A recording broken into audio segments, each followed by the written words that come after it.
क्या आप भी हर रोज़ परेशान रहते हैं मेरी तरह कि क्या पकाएँ और गर्मी इतनी ज़्यादा है कुछ समझ नहीं आता कि क्या पकाएँ? मेरे घर में हफ़्ते में 2 से 3 दिन ये रायता ज़रूर बनता है। ये रायता इतना ज़्यादा ज़बरदस्त है कि सालन की छुट्टी करा देता है। ये इतना ज़्यादा यम्मी बनता है, बहुत ही ज़्यादा हेल्दी है। अस्सलाम वालेकुम YouTube family, welcome back to mix food. आज आपके साथ शेयर करने वाली हूँ कद्दू के रायते की रेसिपी। इसके अंदर बहुत ज़्यादा सैलड भी डलती है, तो ये बहुत ही ज़्यादा यम्मी लगता है और मेरी बेटी है छोटी, वो बहुत ही ज़्यादा इसको शौक से खाती है। मैं आपको ये बात इसलिए बता रही हूँ कि अगर आपके घर में भी बच्चे हैं या बड़े हैं, जो भी है ये रायता बहुत ही ज़्यादा शौक से खाएँगे।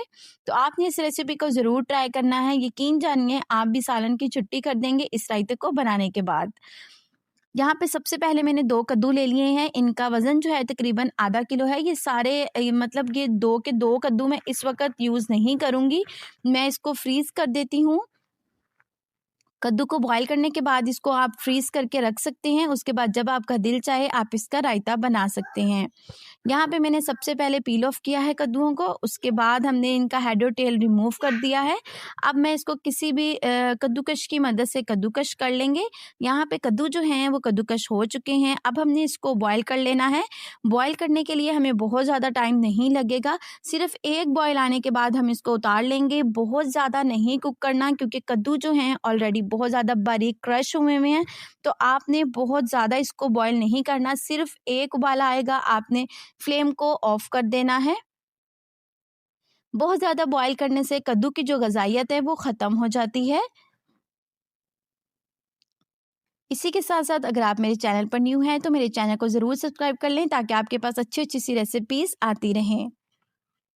यहाँ पे एक जोश आ चुका था, आप देख सकते हैं। एक उबाला आने के बाद हम फ्लेम को ऑफ कर देंगे और इसको किसी भी छन्नी में हम निकाल लेंगे, स्ट्रेनर में। यहाँ पे मैंने एक बार इसके ऊपर नल का पानी गिरा दिया था ताकि ये जल्दी से ठंडा हो जाए। अब यहाँ पे हम कुछ सैलड काट लेते हैं। सैलड में मैंने यहाँ पे 1 खीरा, बंद गोभी, गाजर, प्याज़ और धनिया बारीक काट लिया था। यहाँ पे मैंने आधा किलो दही ले लिया है। आधा किलो दही में 1 टीस्पून नमक ऐड किया है। आप कम भी कर सकते हैं, अपने टेस्ट के अकॉर्डिंग नमक और मिर्च ऐड कर सकते हैं। आधा चम्मच मैंने सुरख मिर्च का पाउडर ऐड किया है। यहाँ पे मैं इसको बहुत ज़्यादा स्पाइसी नहीं करूँगी क्योंकि मेरी छोटी बेटी को ये रायता बहुत ज़्यादा पसंद है, तो इस वजह से मैं इसके अंदर हरी मिर्च भी ऐड नहीं कर रही हूँ। अगर आप करना चाहें तो ज़रूर करें, बहुत ज़्यादा अच्छा टेस्ट आता है हरी मिर्च ऐड करने से। हरी मिर्च को भी क्रश करके आप इसके अंदर ऐड कर सकते हैं। यहाँ पे नमक और मिर्च को हमने दही में अच्छे से मिक्स कर लेना है। अच्छा, दही जो है वो आपने खट्टा यूज़ नहीं करना है और दही में हम पानी भी बिल्कुल भी ऐड नहीं करेंगे वरना रायता बिल्कुल पतला हो जाएगा। यहाँ पे मैंने आधे कद्दू जो हैं ठंडे होने के लिए फ्रिज में रख दिए थे। जब कद्दू अच्छे से ठंडे हो जाएँगे, आपने गरम-गरम कद्दू इसके अंदर ऐड नहीं करने हैं वरना दही जो है वो पानी छोड़ देगी। तो आपने कद्दूओं को अच्छे से ठंडा करके फिर इसके अंदर ऐड करना है। सबसे पहले दही में मैंने नमक और मिर्च ऐड की है। आप हरी मिर्च ऐड कर सकते हैं अपने टेस्ट के अकॉर्डिंग और नमक को भी कम या ज़्यादा कर सकते हैं। यहाँ पे कद्दू को मैंने अच्छे से मिक्स किया है और उसके बाद जो सैलेड मैंने बारीक-बारीक काट के रखी थी वो ऐड की है।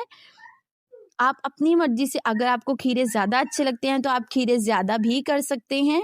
ये बहुत ज़्यादा मज़ेदार रायता बनता है।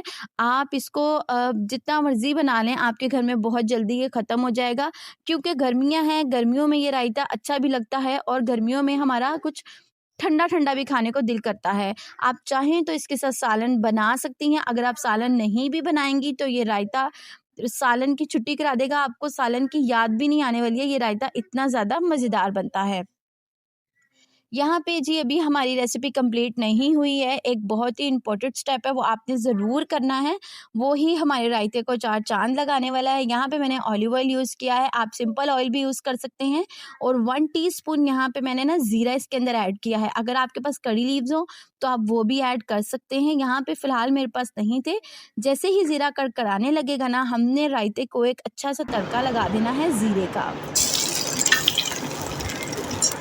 ये तड़का ही रायते को 4 चाँद लगा देगा, इसका जायका भी इतना ज़्यादा बढ़ जाएगा। एक बार आप मेरे कहने पे इस रायते को ट्राई कर देखें, यकीन जानें आपके घर में भी ये हफ़्ते में 2 से 3 दिन ज़रूर बनेगा जैसे मेरे घर में बनता है। ये जी हमारे रायते की फाइनल लुक है, रेसिपी को आपने ज़रूर ट्राई करना है। मिलते हैं अपनी अगली रेसिपी के साथ, तब तक अपना ख़्याल रखिएगा।